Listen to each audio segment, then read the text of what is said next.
If I look back, the advice I'd have given to a younger me is back yourself and know that you can do it. I'm Amanda Blakeman. I'm the Chief Constable of North Wales Police. I've been in policing for 32 years and I've been the Chief Constable of North Wales Police for the last year and a half. I'm Dawn Dux and I'm the Chief Fire Officer of North Wales Fire and Rescue Service.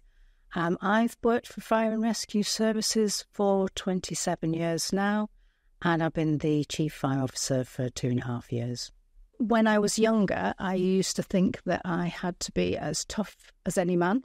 I had to work twice as hard as any man, and I had to be probably 3 times as dedicated. And it's taken a while for me to realise, actually, I don't have to tend to be something I'm not. I just have to be me and be an authentic leader and to do my best and recognise that sometimes, there will be times when I mess up because we're all human. But that doesn't matter. It's about learning. It's about putting my whole self into the job. Over the time period that I've been in policing, the challenges have changed.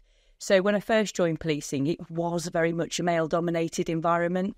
So a lot of the things that I found personally really challenging were things like balancing having a family and being a mum and also being a police officer. So that was really difficult because the way that policing was done didn't accommodate at all the need for flexible working or the need for changes to shift patterns.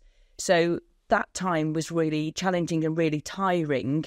And now we offer a greater opportunity for people to be able to give and serve and also be the important person they want to be in their families' lives. It enriches our working environment. It means we're better. It means we're more inclusive. It makes a better environment for everybody to be in. And I think that's a really important challenge that we have overcome over the years. There's still work to do. There's still things that I think that we can do better. But that's probably been one of the main challenges. I would also say that some of the support that I've had has been from my male colleagues, the people that have supported me the most, the people that have helped me realise my potential haven't necessarily been other women. It has been male colleagues who've seen that ability and believed in me and backed me. So I do think that there is a real support out there for making sure that we have that balance that gender brings and the difference that gender brings.